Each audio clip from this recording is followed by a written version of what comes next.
Forward. Okay. Okay, so welcome. This is the first event being hosted by fatlibarchive.org, which is a fat liberation archive that we began recently, and it started with FaT Girl. And so it makes sense that hosting this panel of FaT Girl participants, FaT Girl creators, is going to be our first event. And Cookie has generously offered to moderate this conversation. And so let me just introduce Cookie. Cookie is someone who moved to the Bay Area sort of as FaT Girl was winding down, but then became part of our community and was doing Fat Burlesque and has done Fat zines. And Cookie is now a queer cultural historian and I'm excited to get Cookie's queer cultural history perspective on FaT Girl as we talk. So Cookie, take it away. Hey, thank you so much, Max, and thank you so much for all your work on this really important archive. It's so important that FaT Girl is now digitized and accessible to more folks so everyone can access it. So thank you so much for doing that. So I'm so glad to be here. I'll just say a couple words just to kind of like give a little historical context for the moment, and then we'll go around and introduce everybody, and then I'll ask some questions, and then we'll do some Q&A. So just to kind of think about, so we're in the early 90s, right? We do have this kind of explosion of new kind of mainstream queer visibility, you know, with folks like Ellen going on, but it's also really the era, you know, we've got grunge, heroin chic, Kate Moss, like very, very thin supermodels, right? We still have this kind of like ongoing 1980s fitness craze, plastic surgery and liposuction are now taking off.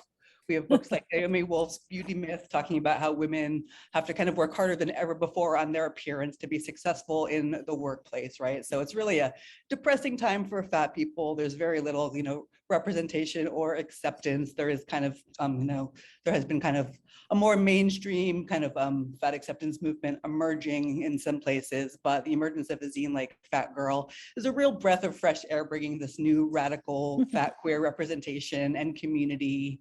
And even though it's coming out of the Bay Area, it's something that, you know, people nationally and internationally are able to access and really like see themselves for the first time in.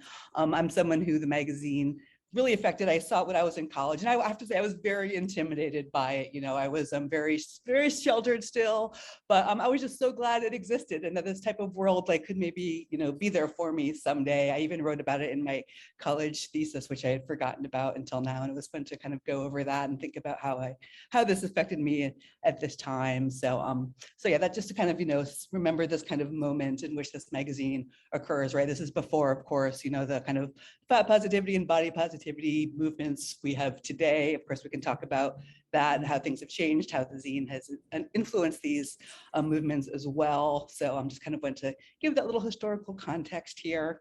So yeah, now we can just go around and everyone can just give a brief introduction. Max, do you want to introduce yourself first? Sure. My name is Max Airborne. I don't know really what to say about myself, but I was part of the FaT Girl Collective from the beginning, part of the group who came up with the idea and started working on it. And we can tell more stories about that later, but I live in the Bay Area still. I've been here for 30 years now. And I'm still doing fat related organizing. That's it. Great, thank you. All right, Barb. Hi, I'm Barb, or as some of you know me as Barbarism from the zine. And like Max, we were there together from the beginning. We'll talk about those stories. And the collective was really an important group. We came together. Not everybody's here today, but a lot of them are here in spirit. I know many of them have wished to be here. I can't introduce myself without thinking about them, because FaT Girl wouldn't have existed, you know, from the moment we conceived of it. We knew it needed to be a collective, and we knew we needed many voices at the table. And so I'm really honored that we're kicking off the archive, because Fat Girl didn't happen in a vacuum. I really appreciated, Cookie, you sharing just sort of your perspective about what was going on at the time. Some of the people who aren't here, I was doing organizing work with before Fat Girl in Santa Cruz. We helped start coordination there. And so we had been politically organizing together, and we were all artists and creatives. And so I think that this Fat Girl sits within a history of direct political action that happened before, the communities that we were involved in.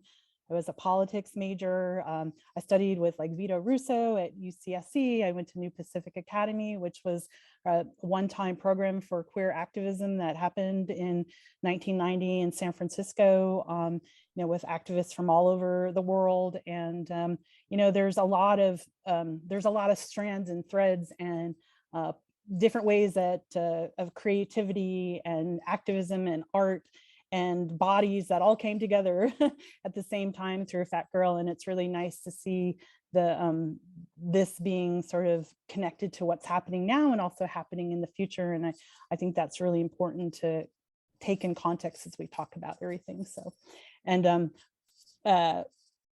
I traded in my combat boots of my youth for hiking shoes now. I live in the Pacific Northwest, very isolated on the Hood Canal. And I'm a recent cancer survivor, have fibromyalgia. So if I'm struggling for words, it's because I am. I take a lot of photography now and find my words through photography, since the fibromyalgia has kind of made it hard for me to communicate, but I'm finding my way back. And so if you're confused by something I say, you could always ask me through chat or connect with me afterwards through I'm Barb in Rainbow Land on Instagram. That's where I do a lot of my communication now. So, but that's just kind of who I am now. So thanks. Great, thank you, Barb. Right, hello, Candida. Can you please introduce yourself? Hello, I am not known in the zine as Candida, but I am here thanks to the wonders of search algorithms. So, hi, today you can call me Candida. I also live in the Pacific Northwest in Portland. I was part of the founding folks of Fat Girl and was involved with the first 4 issues, and have since then moved on to a number of other kinds of intersectional FaT activism, including several years working with No Lose. I really am so excited to see several new faces here, and also familiar faces of friends and contributors back from the early 90s. So it's really exciting to see you all here. As Barb mentioned, there are so many others who were involved. And so it's a mini reunion, but it's exciting. Thank you. All right, Sondra, can you please introduce yourself? Hi, everyone. Welcome. I'm really glad to be here with you all, and missing the rest of the collective, but everyone is in my thoughts as we talk about all of this. My name is Sondra, and I joined Fat Girl as kind of the second wave, and it was a long time ago now. I was reviewing some of the zines before today and just realizing, I was in law school at the time. I'd forgotten that. I was talking about the book I was hoping to write in one of the zines. So I'm excited to say, like, that did happen. And I went on after the last issue of Fat Girl. I've been doing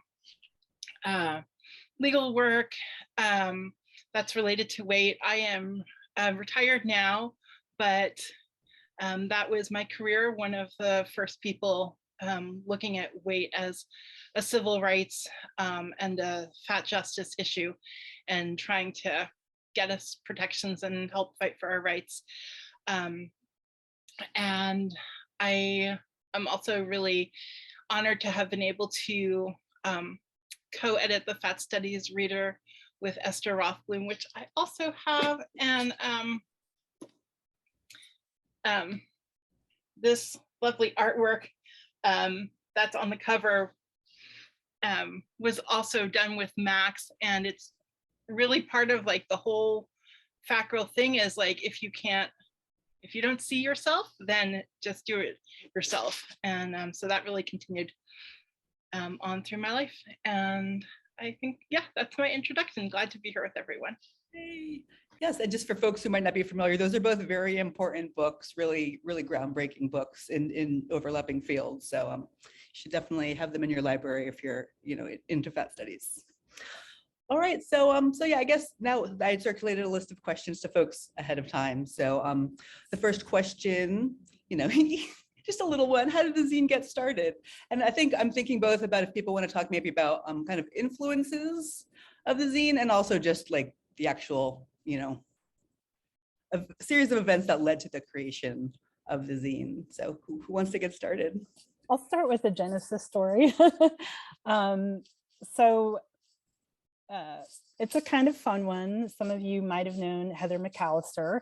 She was in town, and Max and I and Heather were hanging out in a bar on the Castro overlooking Market Street, and not a place that Max and I would go to because we never sort of felt comfortable there, but Heather was in cruise mode, and it gave her the best vantage point to look up and down the street. And so we were hanging out and trying to get Heather laid.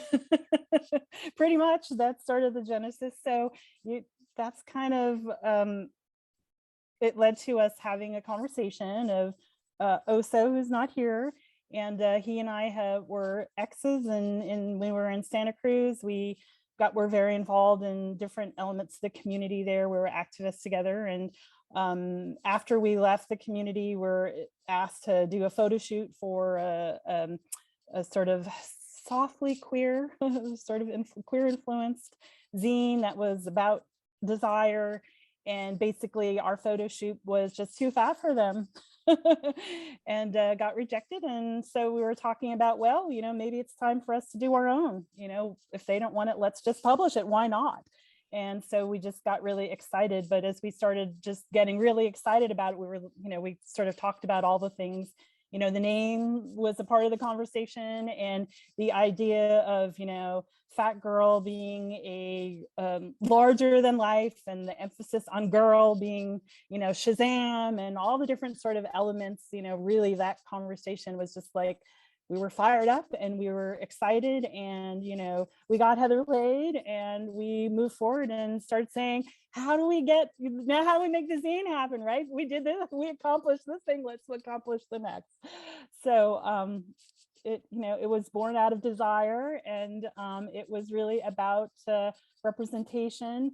But from that direct action standpoint, we were, I think, I can't speak for everybody in the collective, but everybody were artists and creatives, musicians, textile artists, writers, photographers, political activists, and we were doers and creators. And we believed that the vision was to create for yourself. We were a part of the whole identity politics that were going on.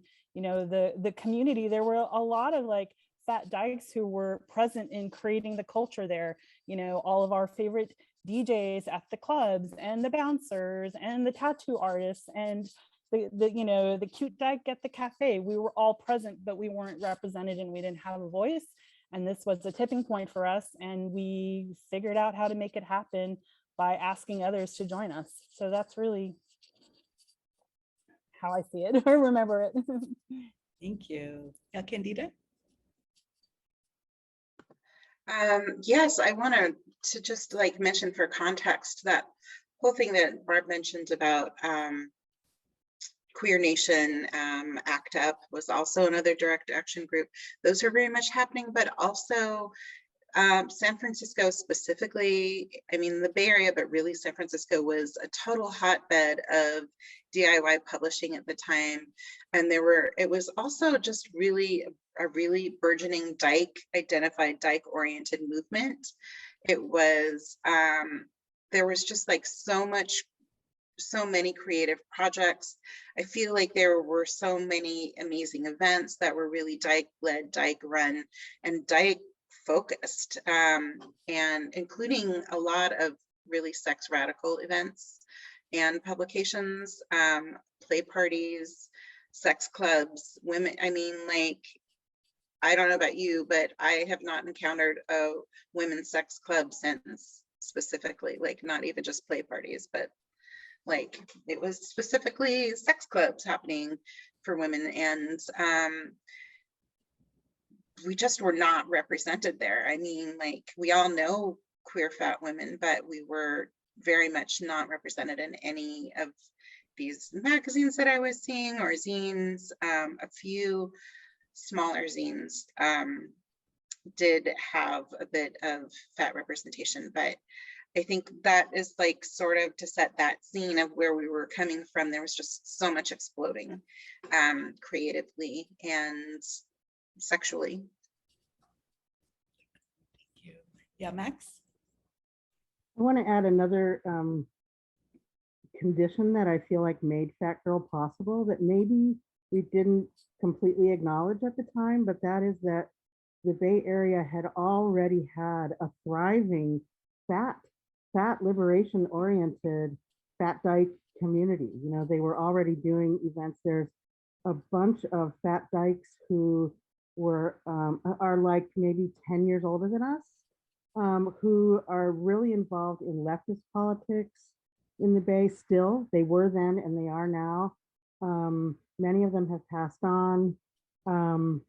But yeah, there was already a thriving community that we weren't exactly part of because we were a little too young, but it was there. It was sort of in the milieu, so to speak. You know, like they had been crashing the Pride Parade with a fat dyke party, you know, for a couple years before we started Fat Girl.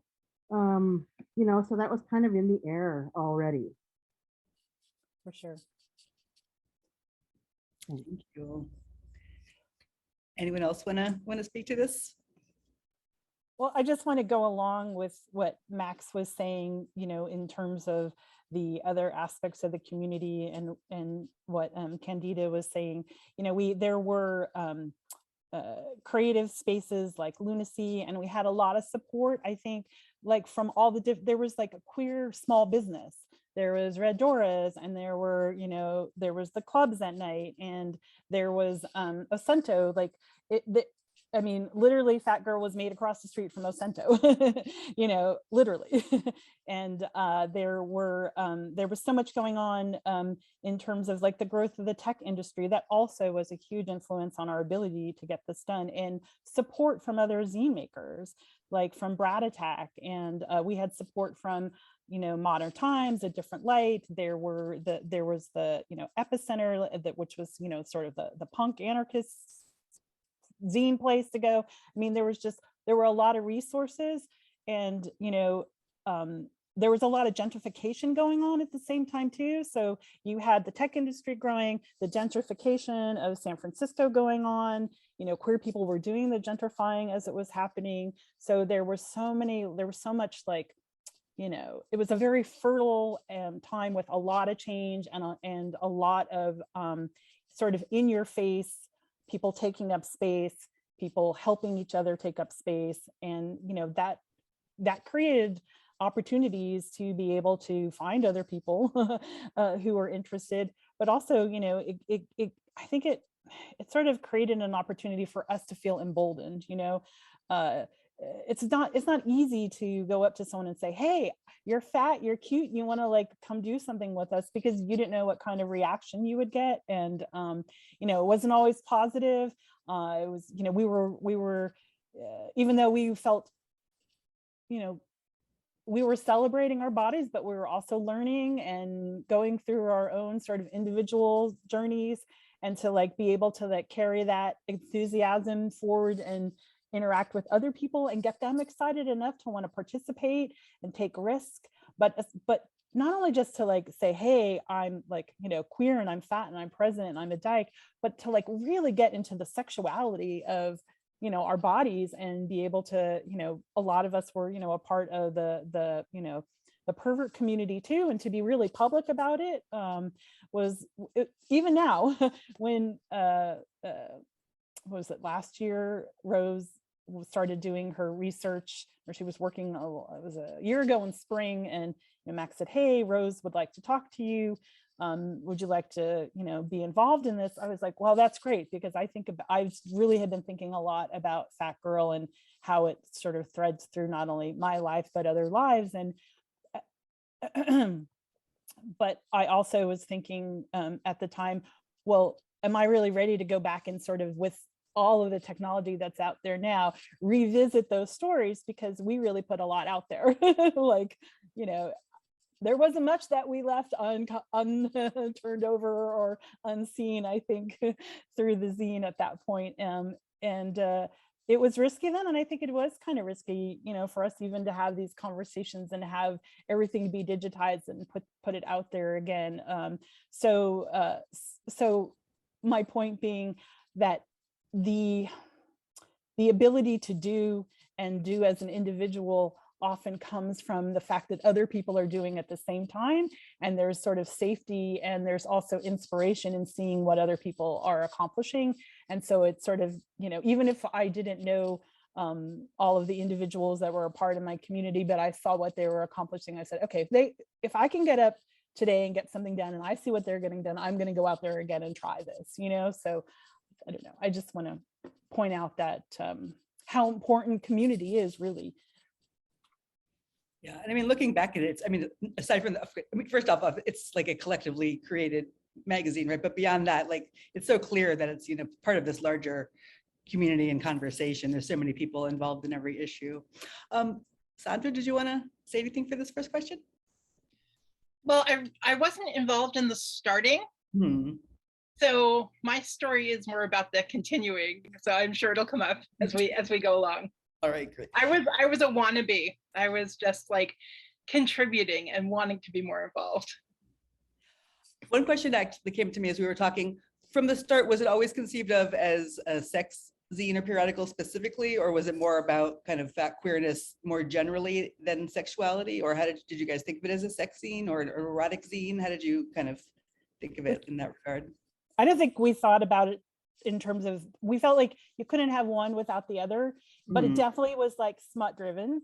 And it was definitely about, making sure that there was sexual representation, not just fat queer representation, that we couldn't, how do you, that's where we were ratties, right? In terms of, we didn't want sort of a cleaned up corporatized, we're just like, we may be the girl next door, but we're sexual, the sexual girl next door. We're not sexual, but we also were, everything was very intentional. We took 6 months before the first issue came out, because we really went through a collective process that was consensus based. Not everybody had been in a collective or worked in a collective or understood consensus. And, so we really explored all the different aspects of what we wanted people wanted to have in the zine.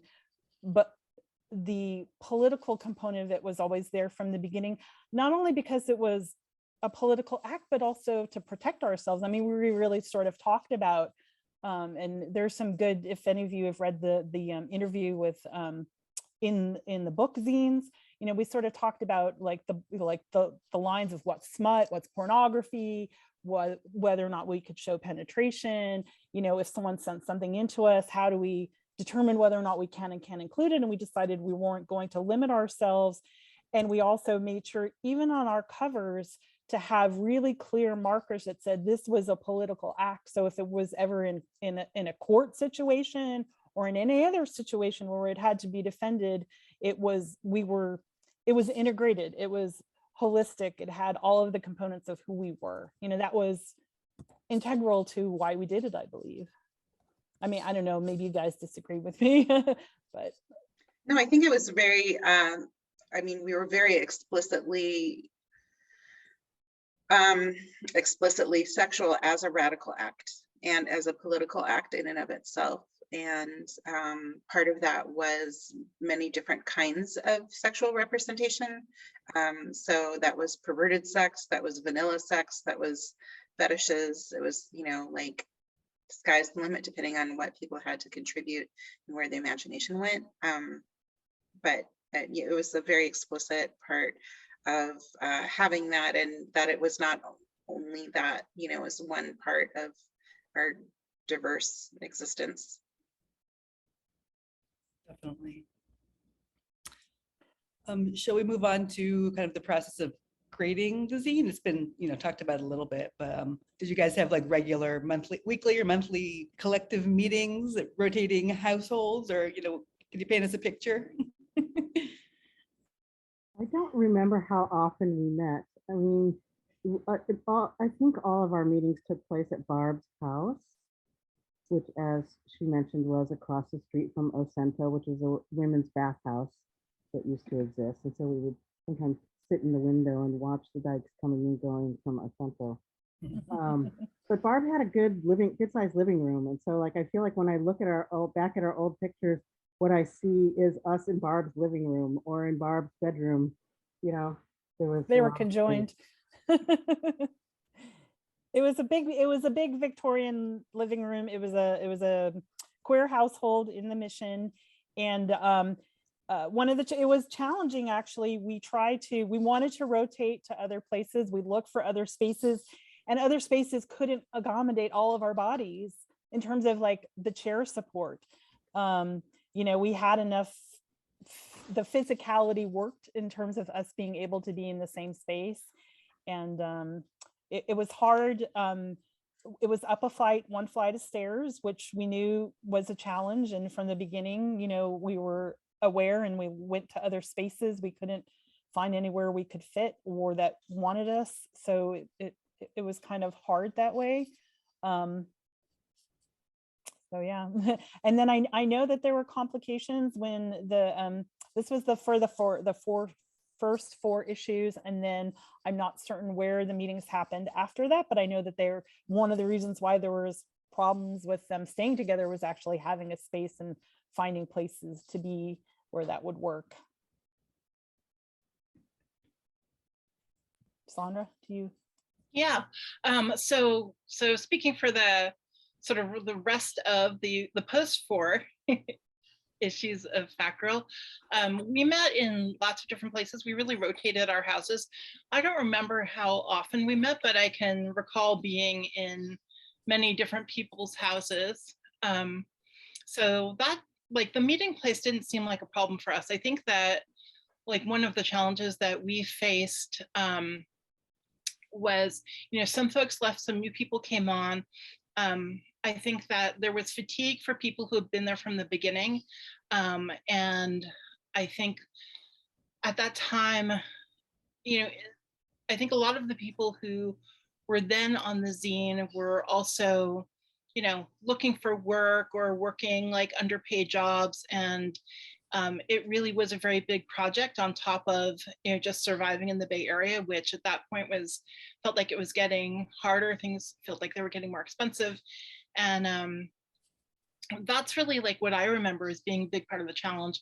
I can't remember why, but I think that we changed publishers at some point, because I very much remember going and interviewing different publishers, and that being a real challenge. And Printers or printers, yeah. People actually produced the zine itself. Does anyone else remember like anything about why that happened? I think it was like after you all, but maybe someone talked about it. I remember actually reading, there was some reference to just the level of sexuality that was on press for them and their comfort level with it. Oh yeah, and that's why. Yeah, and in terms of like the meetings, a lot of the meetings were about planning, and the zine itself, the meetings weren't about creating the zine. It was about, Oso was just talking to me yesterday about how much he really enjoyed the going through the mail, because that was when people would take the time to mail you something, and they'd mail letters and really personal, interesting things. And sometimes things that were hard for us to receive, and we would sort of process and talk about. We spent a lot of time how to respond to people and what we wanted to do, how to fundraise, how to get things done. But then the creative process we would do is we'd talk about what we wanted to do, who wanted to be involved in what, those of us who like to work on the roundtables versus, people had their own columns, and we'd sort of share ideas. And then sometimes our meetings were really about just processing our feelings and experiences, and just sort of, it was a very gestalt process to go through to do the zine, as much as we would be, proud and confident. It brought up many of us who had trauma histories and or didn't, and there was just sort of different dynamics, as we had different means to contribute and different abilities. We sometimes would kind of bounce off of each other, literally, like in good ways and bad ways. So it, it had all the sort of ups and downs of collaboration. But for the most important thing is, like, we laughed together a lot and we ate together a lot. And it was like a really great thing to like be able to be somewhere you could be so free, you could eat whatever you wanted in front of the people you were with. And it was very freeing.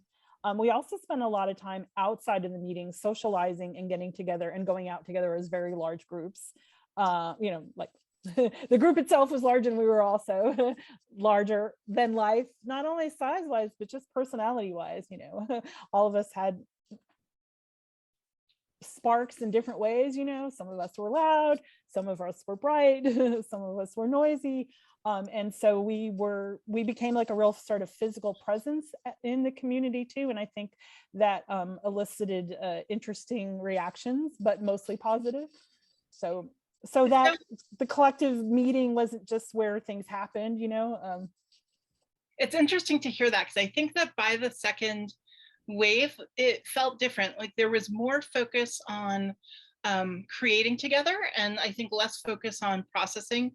I remember, we would sleep over together and like work on the zine, like back-to-back projects together. Like we would review the layouts together. It was less like people would go off, do their thing, and then just slot it in, and more like there'd be like, what do you think about this layout? Like, what do you think about this, this photo? We would go through all of the submissions all together. We would all like provide feedback by the end. And it was very cool. Like there were definitely some folks who, had been able to put, I would say, like boundaries around what they wanted to do, especially people who had been there from the beginning, had really kind of fine-tuned what they wanted to do and what they didn't want to do. And then I think there were like some of the newer people, but also April, who was just like, there really weren't, it wasn't really possible to have boundaries and get the zine out in the way that, I don't know, in the way that maybe like would be nice, but it was just like you had to push and do it at some point. And I just remember like wonderful like connection and creativity, and how amazing it was to read everyone's letters and hear how the zine was affecting people in so many different locations. And some of the letters that stick with me the most are actually not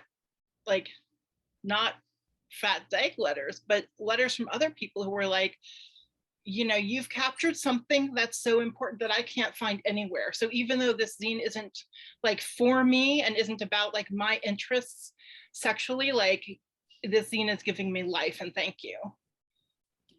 Aww. Does anyone else want to talk about the process of creating it? Did you get a lot of, did people write in and say, I want to be in a photo shoot? Like, did you find, a lot of the content come from readers, or was it mostly local folks? Or? Yeah, it did. I forgot. I was going to add one thing about the printer. So I just remember like shopping for a printer who was willing to actually like print the zine, and that was a really hard process. And I specifically remember going from printer to printer with April, and we were just, basically super fat people being like, we're trying to print this smutty thing. And it's about fat dykes and how do you feel about doing that job. And I remember the printer we ended up going with was like, she was a very petite woman, but and there was a bit of a language barrier. So we were trying to explain it in the, like, literally in the middle of like the print shop with all like the loud noise. So we're kind of shouting and trying to explain, and we're really towering over her. And she gets this like look of understanding and she says, "Oh, special pictures." And then That she said, story. "Yeah, special pictures." It was very sweet, actually. Yes, Candida? This is to respond to your question about photo shoots and whether people would request them. And I know that some people provided their own photo spreads. And also we have joining us today, Laura Johnston, who is in the background here, who did many, if not all, I mean, she did most of our own shoots in terms of things that we would shop around together, at least the first 4 issues, can't speak to, and several after that, actually. She was kind of our main photographer in terms of collaborating with, you know, what we wanted and what we're envisioning, and just like bringing that out. And like, I feel like her artistic genius was so inspiring and also really gratifying because she did beautiful work, and it felt like a comfortable filming environment too. I can't say, I don't know if any people that we didn't know requested a photo shoot. I don't remember Laura ever shooting somebody who she didn't know out of the blue. So I don't know, it may be in chat, that's something that she might be able to speak to. But Just to emphasize, like, literally film. Like, I think today we think of like cell phones. It was a much more difficult thing at the time to take photographs. Yeah, she had her own studio. she was a real photographer, and everything came in print. We got stuff in print, you know, where people did shoots elsewhere, and we would scan it. And you know, one of the things that was really great about the process was the fact that it was the time that desktop publishing was coming about. And you know, while you know, I love your story, Sondra. It's really special to know that you know, Max and I worked for like a very large tech publisher, and we worked for what was kind of considered a, you know, renegade business unit within this large corporation in a lot of ways. We had, you know, all of our coworkers knew we were doing this, and they bought the zine, they supported us, and we got official permission to be there off hours and use the professional magazine scanners to scan everything, and use the desktops to do all the publishing the first couple of issues. And we used our, you know, some of our training and applied it to that until we could fund having our own computers to be able to work on. So, you know, the rise of the tech industry was happening at the same time, and definitely had its influence in our ability to make this happen. So it's sort of interesting how you know, liberation happens in the cracks, in the shadows of what's going on when you take advantage of other resources. So. Yeah, I just want to add that I feel like the fact that we had jobs in that place is, you know, like when we first talked about doing the zine, we were imagining, or at least like I know Selena, a collective member who's not here, you know, what it was going to be like a small Xerox thing, you know, but the fact that we had those jobs, we got to go get free training in how to use Photoshop, how to use Quark Express. Like our work paid for us to do that because it was sort of related to our job, but you know, all the skills went directly to FaT GiRL. So that's why it became something fancier than what we had really envisioned. Yeah, I took classes on, layout, like in terms of masthead layout and magazine layout. And so, the first couple issues were very intentionally laid out so that we stuck out on a magazine rack in the shops where you could see all the information you needed to see, because we knew we were going to be put at the back, let's stick them in the back. And I said, well, we're going to stick out. So, we were very, as I said, everything was very, very intentional. And, I'm glad to hear that you didn't have to talk about everything quite as much, Sondra, once the next 4 issues were in place, because, enough talking, more moving to collaboration. But I didn't mean to make it sound that we didn't collaborate and spend time. It just wasn't the whole collective. Sometimes it would be 3 of us or 2 of us or 4 of us, doing like we had, just like the sort of the collective concept where we had, the sub spikes, the subgroups, the people, so that this way, not everybody felt comfortable in a large group, to be able to like express themselves. And sometimes it was really important for us to have one on like smaller group time together, just to kind of respect that, just the flow. I'm curious, did the revenue from people purchasing the magazine and from advertising support the printing, or did everybody have to kind of like pool your funds to produce the magazine as well?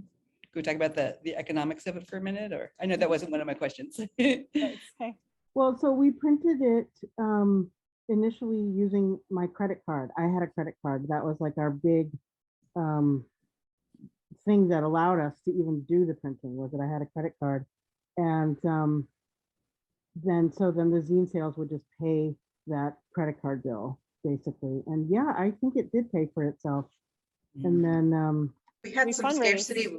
We fundraised, and we had some scarcity with postage. Like that was kind of silent killer with our project, was that I think that we didn't really always budget in, what postage would cost, especially since it was going to all kinds of different locations internationally. But I stole lots of postage from my job. I mean, like, I don't know, hundreds of dollars of postage.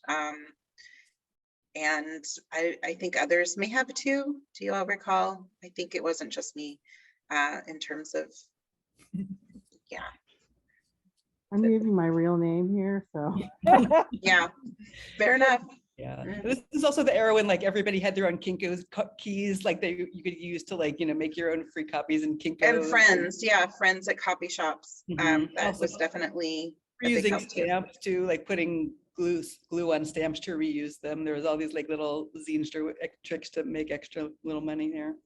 Well, we Or did for fundraising donations through from those t-shirts. friends. The t-shirts were very popular. They sold really well. We had we didn't pay for everything that was fully contributed. So we didn't pay any of the creators. We didn't have to pay anybody that we interviewed. And we had I don't know what they go by now, but at the time I can't remember. I'm having a moment, but our logo was drawn by another ally of ours, Fish, who did Brat Attack. And we didn't have to pay for the artwork on our t-shirts, that kind of stuff. We were at Pride. We did fundraising at Pride events. We did we had a speaking night, and I forget what the bookstore was. It wasn't Modern Times. It was across the street from Modern Times. Old Wives' Tales. Old Wives' Tales, thank you. That space was donated to us. And we did get donations, I recall, from a couple of people, when they would write in and pay for their subscription, they would send in extra money, so there was support. There were donations, there was ad revenue also.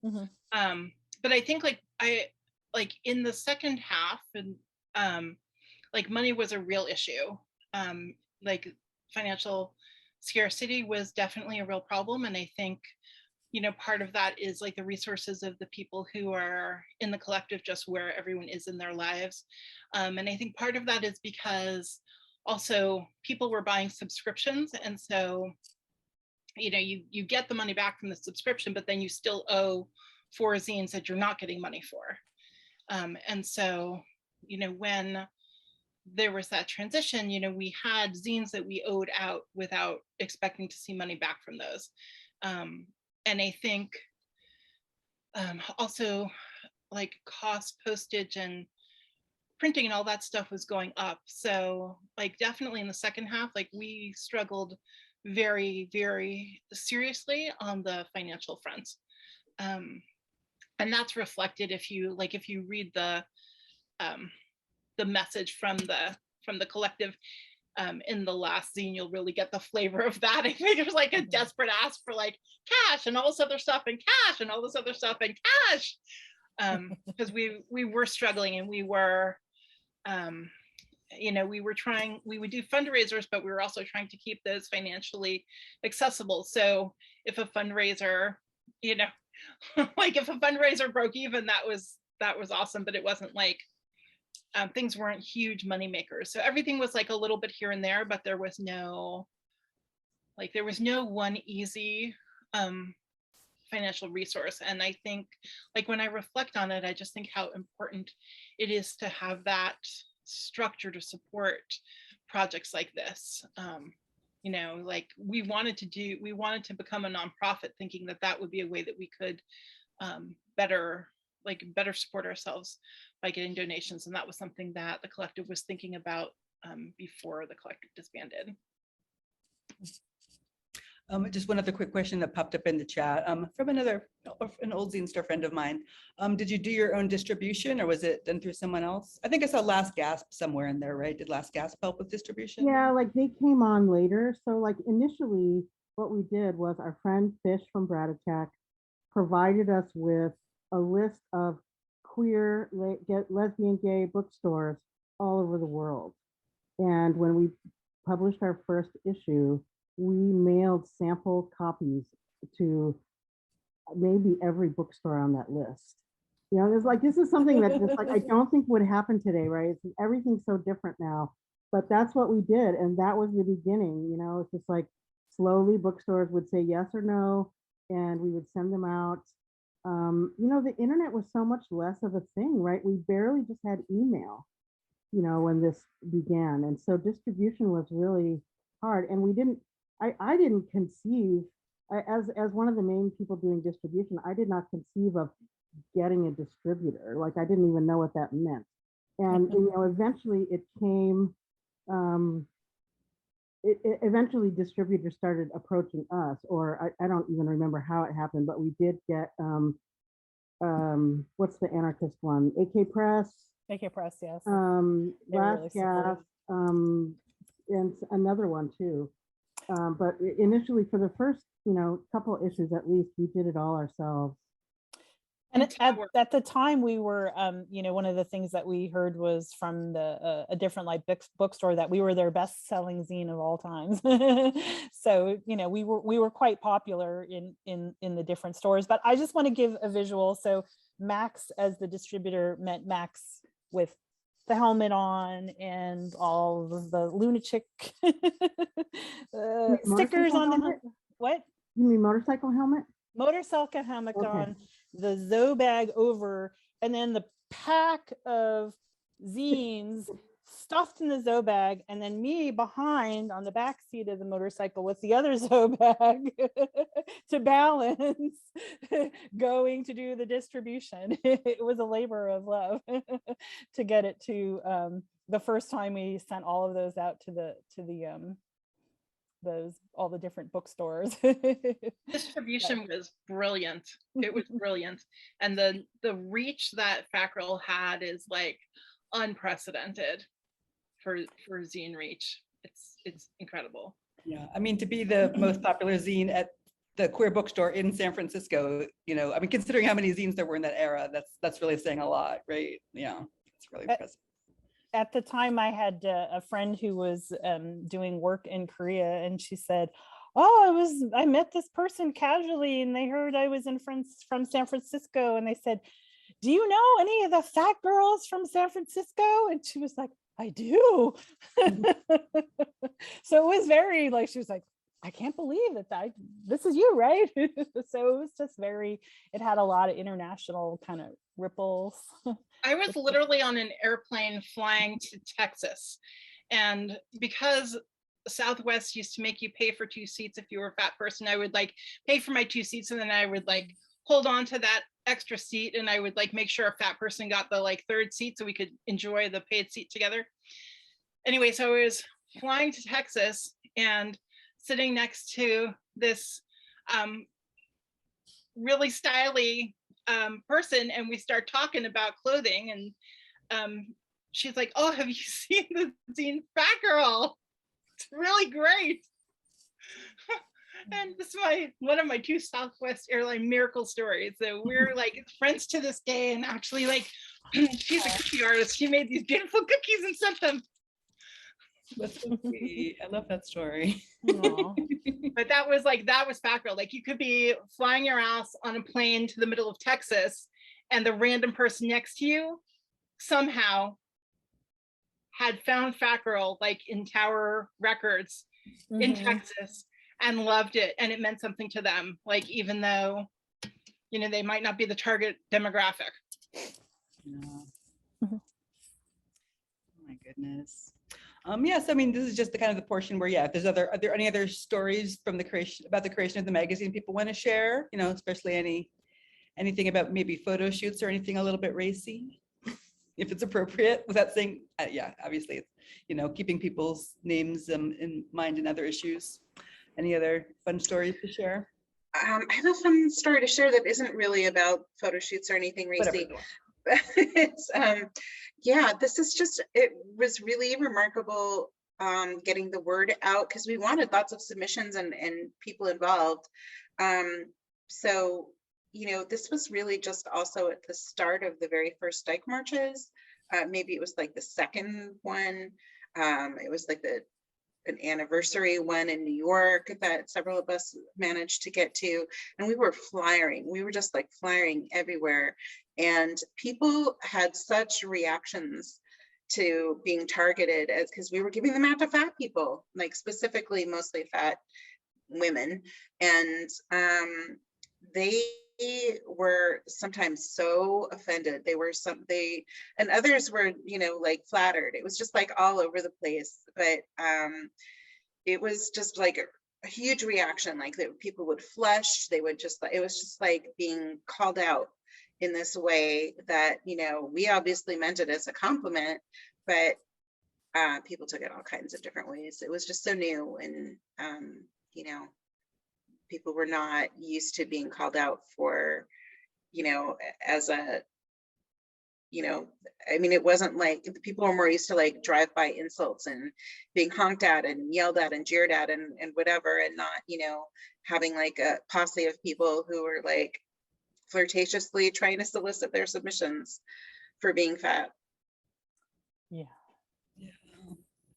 Yeah, and I mean, it just wasn't really a term you heard a lot of people claiming yet, right? I mean, I think maybe in the 90s, was it like that actress Cameron Manheim maybe read a book that had Fat Girl in the name? You know, maybe Roseanne Barr was maybe talking about being fat, but it was generally, it was not something you really heard a lot yet. I mean, it's become a lot more normalized today, even though so many people, you know, are still disgusted by the word, unfortunately. But I think especially back then, I think it definitely probably had kind of like a shock value to it. So did you guys have conversations about the name? I mean, did you also want to maybe, were there other options? Was it a consensus? Well, my memory is that the name actually came from a song that I wrote. I was in a band called the Bucktooth Varmints, and I had written a song called Fat Girl that was a polka, and it was all about a fat superhero who like shows up for fat people in need, basically, and does, you know, the thing that is needed. And I don't remember there being any disagreement about it at all. It's just like, oh, this is what we're going to call it. I don't know. Yeah, it wasn't open for discussion. I think we said, this is what we're doing. Do you want to be a part of it? This is the name.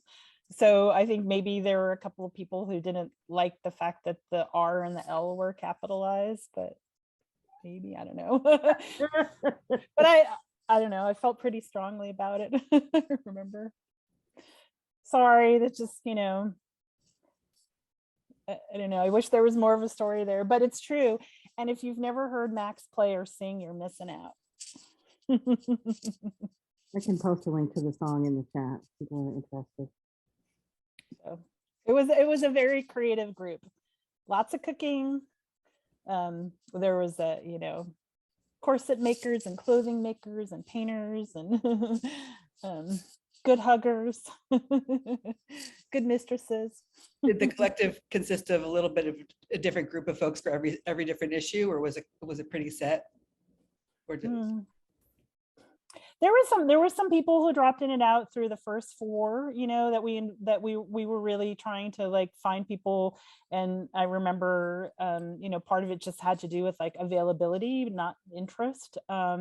And then I don't know enough about the last 4, but you know, it was we were a pretty solid group for the first 4 with like, you know, a little bit of transition. So, and we came together pretty quickly, you know, once we said we're going to do this, and we had our first meetings. And you know, I think everybody was there who was in the collective for the first 4 at the first meeting, at least by the second meeting. Yeah. I would say it was a very solid group in the second half too. Just that I think people were really trying to figure out like what could they do and still like have a life outside of FaCTRL. And people who had been in it for the long term, like trying to figure out what balance made sense for them. Of course, I don't know if like that balance maybe was already happening in the first 4, but like that's how it seemed. Yeah. That's how it seemed to me. It sounds like kind of, you know, San Francisco's gentrification and the growing tech bubble really potentially had an influence in the end of the zine. I mean, in terms of like economic issues, or do you guys want to talk about how the collective ended?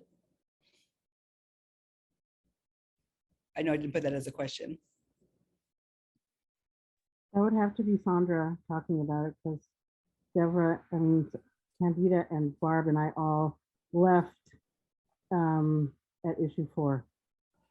Well, in the interview with Rose, there's discussion about it too, that April talks about, you know, some things happened specifically to her that also influenced it ending. I know she's not here to talk about it. So. Oh, maybe should we share a link to that thesis for folks? Is that accessible? Can we do that? Yeah, archive? it's in the archives. Okay, It's the perfect. piece by Rose. Yeah, there's a great thesis on FaCTRL. Yeah, I mean, FaCTRL didn't end because of lack of desire or interest. It was really just the combination of needing to survive and prices going up. And you know, that's my recollection. And mind you, this is a really long time ago. But I think, yeah, it wasn't for lack of interest. And I feel like people were very supportive. The community was very supportive in wanting FaCTRL to continue, and people were appreciative for what FaCTRL had done. There were no hard feelings. Like there were some people who, you know, I'm sure didn't end up like getting their whole subscription like paid out because the zine didn't keep producing, but I don't recall people being, I recall people being very understanding. Yeah. Did you get, was there ever pushback around, you know, having some, like dealing with issues of kink and SM in the magazines, you know, kind of part of the larger sex wars conversation?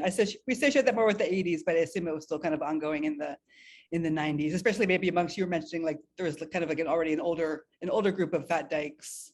We heard a lot from them. Yeah. We heard a lot from them, and they were conflicted because they really liked a lot about what we were doing, because nobody else was doing so much of what we were doing, and they hated the kink. And they tried multiple ways of talking to us about it. You know, they didn't want to just write us off, or many of them didn't want to just write us off because they, you know, saw the value in FaCTRL. But yeah, if you look through the zine, you'll find a lot of the discussion about it in the letters section. And then there was like another section that we kind of pulled out for that debate, where one woman had written in, and then like 4 different collective members gave their own responses, You know, people were like, why are you doing this? As though it was like an agenda to do kink. It wasn't an agenda. We came out of kink community. Kink community in San Francisco in 1993 was full of fat people. It is, maybe the most fat friendly space I'd ever been in was kink community in the Bay Area. So that's where we came from.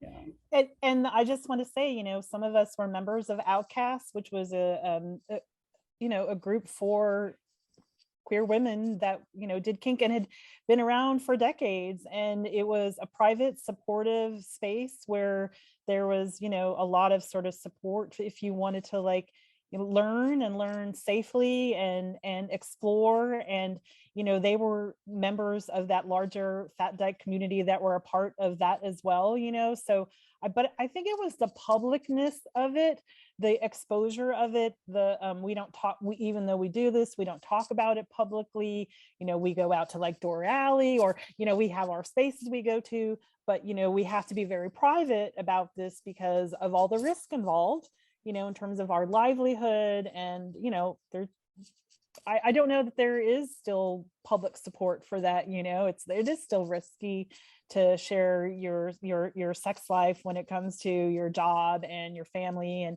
you know, I think there were members of the collective who had relationships with their family, and there were members of the collective who didn't, you know. And so there's, you know, people, and, you know, or they had their, you know, everybody has their chosen family, obviously. I didn't mean to sort of distinguish between the two in any way that was disrespectful, but I do feel like, you know, that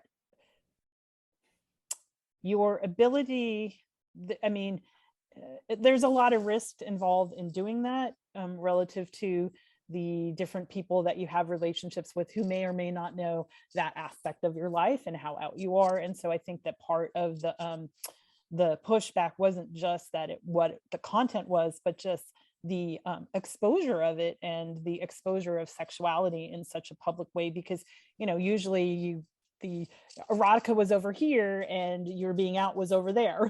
You know, you didn't sort of do the same one together, and then you weren't talking about, and I feel bad because we're, you know, I mean, I don't feel we can talk about FaT without talking about racism in class, and we're not really talking about it. But I do think that was a big component of what we tried to talk. I mean, from the beginning, we talked about it. It was a part of our roundtables. But I also think when you are being able, like when it comes to smut and being out around stuff, that class and race was a component of that too. You know, you can't, but, you know, I don't know, I just wanted to make sure that that's not. Yeah, no, definitely. And also, I mean, I think that's more centered in this conversation. Yeah. Yeah, I think this is also being positioned as like the first, hopefully, of many conversations about, you know, the texts in the archive. Sorry, happy dog. All right. Does anyone want to speak to anything else that's currently on the table, or should I bring up a question? And also, I was thinking maybe these issues, you know, might come up a little bit, and there was a question I was going to pose about, you know, looking back on the experience, what would you do differently? Did anyone get to think about that one? Oh, that's a hard one. I know maybe all of us are in agreement that we were pretty late to the game in more adeptly aligning with disability organizers, and just like really, I think that we were sort of on page and sort of off page with what other disability activists were doing. And I think that part of that is also related to being young and fat. You know, we were young, and there are so many health problems that arise, and much better awareness in terms of larger communities with age. I mean, that's just something that I think that maybe all of us have expressed real regret over not having done more and better. And, you know, we were working with what we had, but also that, you know, it didn't necessarily need to end there. On the other hand, I do think that, you know, as a starting off place, I feel like those shortcomings have resulted in better coalition building and better work since then, in the work that all of us have done, or many of us have been doing in other activism. So that's like one regret. And another regret is, honestly, to me, there are so many original contributors who have died since publishing this. And I think we just didn't really understand where the internet was going to go. I mean, like the first web browser just came out in 1994. We didn't really understand the full extent of its capabilities. And so early on, Max and I had put, with permission, some of the materials without images up on Fat Girl Online. And we just, it sort of floundered, and we didn't really consider the future of that, and being able to get permissions to do that. That's why this digital archive is like really, to me, such a big deal, because it was, 28 years in the making. It was really a difficult endeavor after a certain point, when you can't even, like we always insisted that copyright was owned by the contributors of their own work. So they had rights to their own work. We definitely didn't digitize any of these images and pieces to just put up without people really giving their consent. And so to do this as a massive project is a really big deal, to go back and wade through who was in what, try and reach people who are way off the radar or who aren't even alive anymore. These are really difficult decisions that the archivists had to make for some pieces. Anyway, that's maybe, sorry, I'm getting really off topic with that, but I feel like that is something that was really difficult, because over the years, many people wanted to see it online. I believe there was one archive that was planning on doing it, and I had to ask them not to, because we did not have people's permission to republish their material in that way. And that was just really kind of hard and painful over the years, and really sort of limited accessibility to our material. And yeah, anyway. I think along those lines, because the technologies weren't in place yet, that makes it easy to stay connected to people.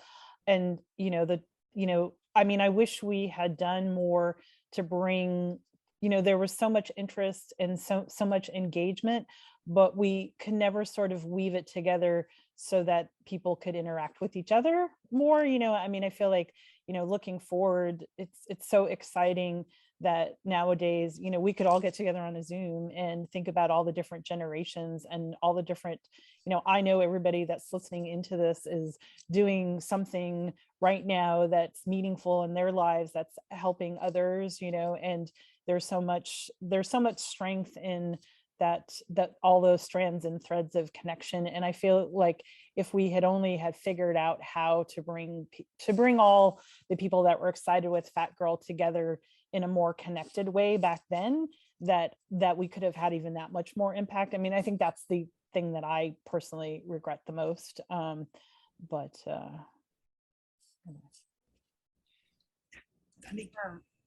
actually think it's really good that we let people own their stuff, and that we didn't say, okay, you're giving us free stuff and now we own it. And I know that that's so limiting. We couldn't, you just couldn't conceive in the 90s of the internet being like the way it is. I mean, a regular person, I couldn't conceive of that. But I think, I mean, the other thing to remember is it's been even since then that people have faced major discrimination in the workplace for even really gentle sort of sex related acts, professors being fired for having done a political burlesque, or being fired for doing a very modest like cheesecake photograph or very modest nude photos, people like really losing their jobs over that stuff, and especially fat women of color being like incredibly poised to be exploited for that kind of discrimination. So I feel like it's really good that we left the control of the images with people so that people felt more free to express themselves, and know that they then have control over that image, even though it is sad that it can't be like as easy to have access to it at the same time. But I wouldn't make a different decision. No, like especially knowing how vulnerable people are to discrimination. All right, anyone else? We've got about 15 minutes left, so it seems like a good time to open up a Q&A to our fabulous audience if people want to ask some questions. You can put them in the chat, or can people just unmute themselves too, or do I want them to put it in the chat? I would say maybe folks can raise their hands and then Liz could spotlight them so they can. Okay, great. Yes, you can. Just a reminder that I believe that you will be recorded. So you're being recorded if you are participating. Hello, Caleb. Hi. Hi, everyone. It's so good to see you all. Thank you for doing this. This was such a beautiful and enriching conversation. And it brought up a question I've had for a while that y'all kind of touched on. But I'm curious about y'all's takes about so much of what y'all are sharing comes from, it sounds like this was born out of a politicized psych movement already. And so I'm wondering if y'all feel like there's something specific and unique about psych community that makes fat liberation possible. I'm also wondering if you feel like it has maybe something to do with kink community. As y'all have mentioned, yeah, I'm just curious. It seems like there's, as I think through this and do my own research and stuff, it feels like there's a different lineage of activism in dyke communities than gay male communities. And I'm really curious about y'all's take on what it is specifically that brings that out.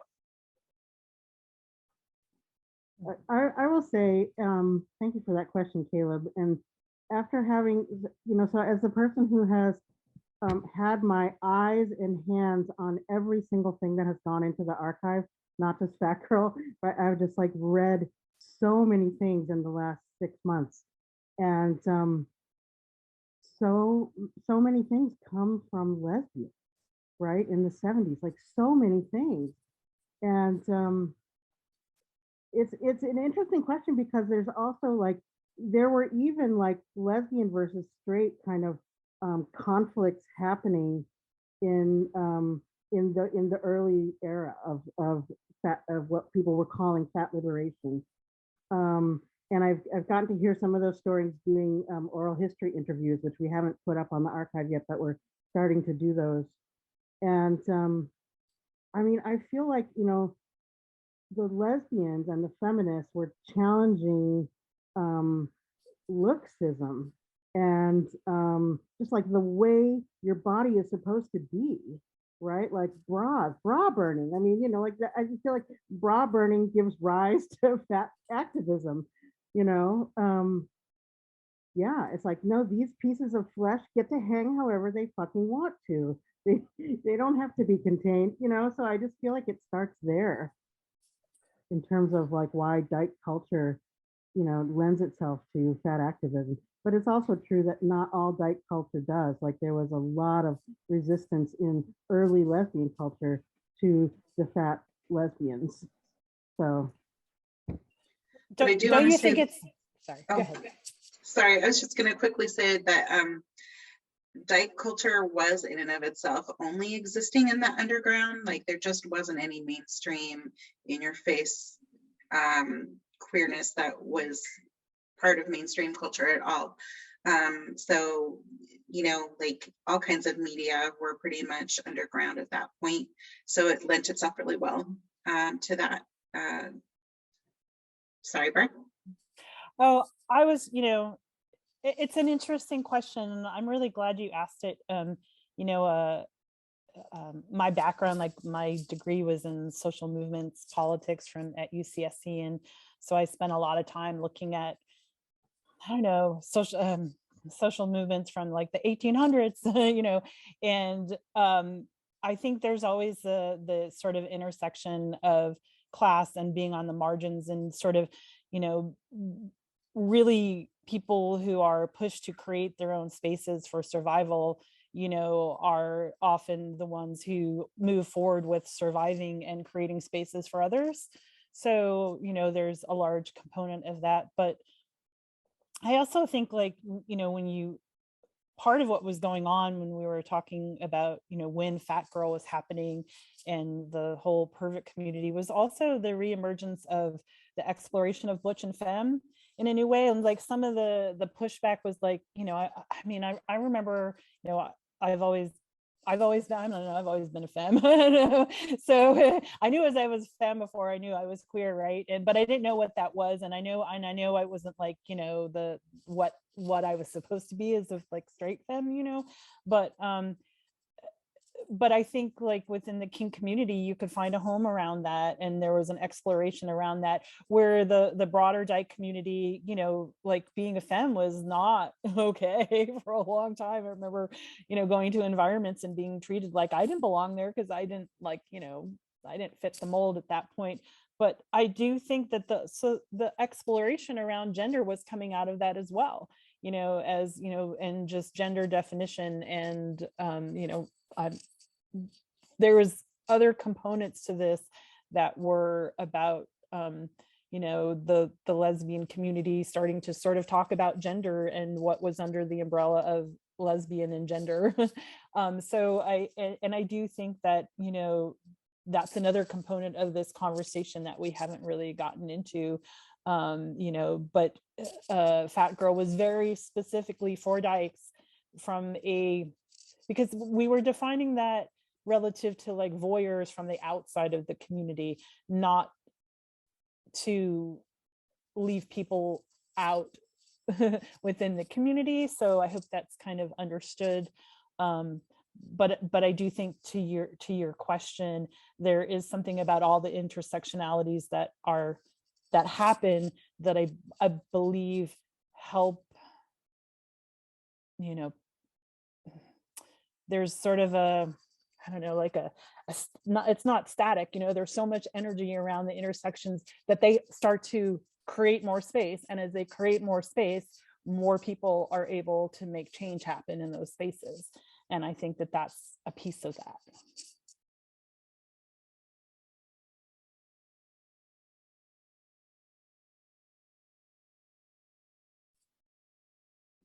You're muted, Cookie. Sorry, my bad. Oh, did anyone speak to the piece of Caleb's question about kind of kink community specifically, and how like that piece of it? I think that's what I was saying around okay, butch and gotcha. femme. Okay, gotcha. All right, got a couple other questions in the chat.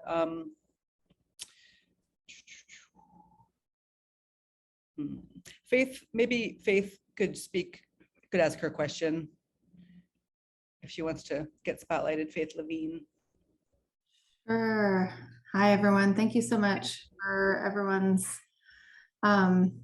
input tonight. And I do think that Candida just addressed this a little bit in the chat. My question was about what the release process was like. I'm always interested, having the foresight, honestly, to ask for release forms when you're doing a project like this is really impressive, especially when you're young and thinking about longevity of what that could look like.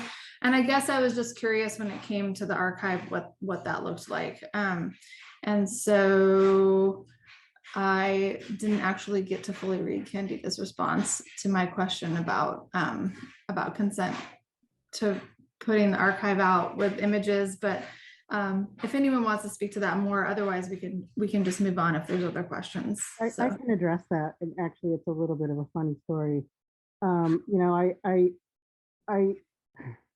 People have asked to put it online for so long, and every now and again I would call Candida and say, hey, can't we just put it online? And Candida would once again say, we have to get everyone's permission first, and I would be daunted. Well, I decided to take the same question to Sondra, and Sondra's response to Candida's concern that I was so daunted by was, all you have to do is make a spreadsheet. And Sondra is famous for making something sound really easy. And I was like, a spreadsheet, I can do that. That sounds easy enough. But, once I actually went through and like made an entry for each contributor, it was hundreds of people. I can't remember the number, but it was so many people. And so I just started with the people I knew.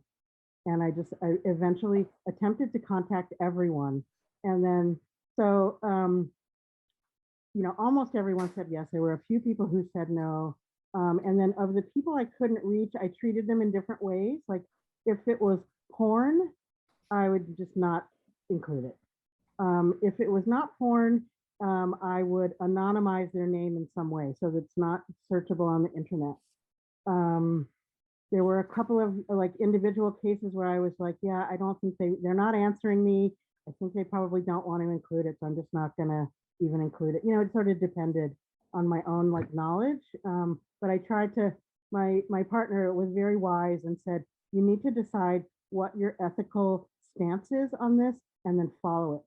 And if you haven't been following it, go back and make sure you're following it, because that is the only way this is gonna work, and be good to everybody. So that's what I did. I want to also add that I in reaching out, one of the things that I know Max was asking or offered as an option was is it okay to use this photo? We can change your name. We can also put something on there to obscure. We can put like a circle over, whatever areas, if it's okay to use this photo and just have your face or body parts obscured. Like there was a lot of flexibility offered in that so that people might say, oh, I'm comfortable having that image in there as long as my face isn't in it, or etc. Mm-hmm. Well, and it was really helpful to be able to make a decision about what to include, like, as a contributor, to know that, maybe there was something in there that I didn't want on, there's like a photo to it. I was like, well, maybe just not that one photo. I'm seeing that Nomi is asking in the chat, what about people who aren't alive? And I feel like that's an important thing too. Again, it depended. Like in some cases, I would contact the closest people if I knew, like Margot, for example. Margot passed a couple of years ago, and there's, Margot was part of the second round of the collective. And so there's a lot of their stuff in FaT. And so I contacted Margot's partner and I said, what do you think? Is it okay for me to add this stuff? And she said yes, and so it's all there. Yeah, it really just sort of depended on the person. So it was harder to. Heather McAllister, like there was nobody to contact to ask about Heather, but I'm pretty damn sure that Heather would have wanted this stuff to be accessible, and so in that case, that's the judgment I used. So, yeah. I just want to make a quick mention and just take a quick moment to remember Margot's contribution. Margot was such an amazing collective member and was, when we worked together, was part of like all pieces, business pieces and visual pieces and photography and writing and poetry, just all of it. So. And before she was the collective member, she was one of our first contributors, and she showed up to the roundtables. I mean, she was always present and had a lot to what was so supportive too. Like just like she showed up in all sorts of ways. All right, so I guess it's about time to kind of wrap things up. Does anybody want to share just some kind of, parting words, maybe about, what being involved in FaT meant to you?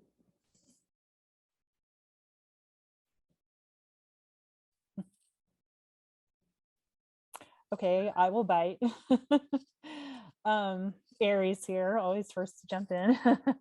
um, you know, I just it's hard to imagine my life without Fat Girl. You know, I can't imagine doing it differently other than what we sort of talked about. But in terms of, you know, Candida said earlier, you know, was talking about what she has done since, and I just think that every time I wake up and I put my 2 feet on the ground and I start moving, that the work that I did in Fat Girl is part of why I'm here still and still moving forward and doing what I do. And I just feel so like honored to have like had an opportunity to like create with other people that like had enough similar passion and dedication and, you know, just ability to like facilitate space for others to be able to like do that together. Just, I don't know, I feel like I was birthed through the process and I carry it with me. And I don't know, I'm just really honored that people would want to show up and learn about it more today. And I don't know, I can't imagine, you know, a life other than living through having been that person, you know, because it really was, you know, it's such a gift to be able to be yourself and be accepted for, you know, being loud and big and all of those things, but, you know, being able to make mistakes and be vulnerable together, like, and laugh. And I don't know, just, it was truly a profoundly wonderful life to live, you know. So. I feel really honored to have been part of it. Like, I really treasure the zines, like they're here and they're wonderful to hug.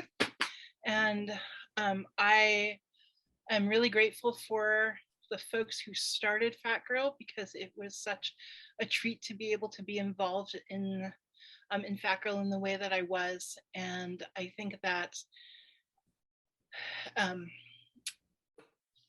Fat Girl really reinforced for me a life lesson that I knew, but I didn't realize like how much it would be important as I grew older, which is like if you don't see yourself or you don't see what you want to see, then just to do it yourself. And I think it really has been a thread through my life. Like, if there's not a law about weight discrimination, then you've got to make one. Or if there's not something in your size, then you have to make it. So I feel like that was, for me, what Fat Girl really was about, was people being like, fuck this, like we're gonna see ourselves, we're gonna be represented, and we're gonna be some piece of hope for other people who are maybe sitting in a town in Texas or a town in Georgia, or like all these amazing places that we got letters where people said there is like no one like me here, and thank you. So I thank everyone who started the zine. I'm very grateful. I'm grateful to you for keeping it going for as long as you did. You know, Fat Girl really changed my life in so many ways, because it was my first foray into fat community beyond you know, maybe like relationships. This was really an intentional community of sorts. And it was really kind of amazing to see culture change around us in real time. And so it's kind of amazing to see bits and pieces of where I feel like we left a legacy, or where it carries on in other places, even to people who had never heard of it. So that is just like impactful and so meaningful to me. But it also just really was an amazingly creative time. That was just the process of that, and being in this creative collective together was so great. Oh, wow. I don't even know what to say. Yeah, I feel like in many ways, Fat Girl is like, I don't even know what the word is, a fulcrum or something. Like, I feel like Fat Girl was, at the time that we did it, it was the biggest thing I had ever done. it had way more impact than I ever could have imagined anything I did in the world happening. Yeah, and I feel like in a way my whole life has been kind of in reaction to that since, like, okay, I'm sort of tired of talking about that. That have to be everything I talk about for the rest of my life, and then trying to go other places and realizing I need that community. I need it. I can't, other people don't get it. I've tried so hard to be in big diverse community that's not centered around fat stuff, and it gets very hard after a certain point, you know, no matter how much faith I have that people care about me and want to get it, it gets really hard. And so I feel like Fat Girl gave me the first taste of what that could be, that like beautiful, nurturing, creative, explosive, supportive, fat centered environment, fat loving, fat fuck you environment. Like I need that in my life. And, you know, I'm creating that in other ways now. And still it's like, yes, I am going to just keep talking about Fat Girl for the rest of my life, even though it's that cool thing I did in my 20s and I'm in my 50s now, right? Like it's cool. And it's been, it's not very known by the current generation of folks because of the internet and the lack of internet. And so I'm really excited to just like show folks in their 20s and 30s, like, hey, we did this really cool thing. You can do all this cool shit too, you know, and we're still alive. So let's be in relationship. Let's work together. Let's create stuff together. Like, I feel like that is what my life is about now. It's like intergenerational, fat, political change and love and creativity. So thank you, Fat Girl, and thank you, all of you, for all that you gave to this beautiful zine and this beautiful panel.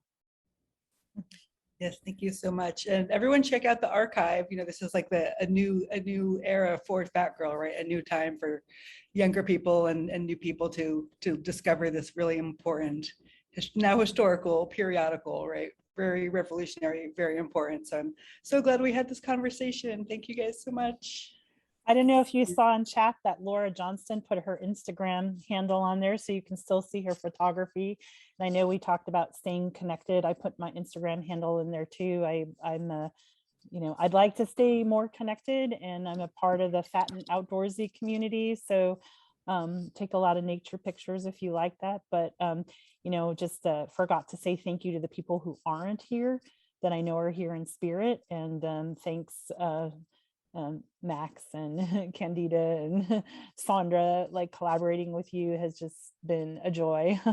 So it's really nice to be able to, I know part of this was talking about radical joy, but you know, I feel like, you know, you all understand radical joy because you bring beauty to what you do, you know, like you just have so much like, I don't know, just you, each of you have just such beautiful spirits, and you know, beautiful things that you say and give to others. And it's just been such a pleasure to give and exchange with you. So it's really nice to reconnect.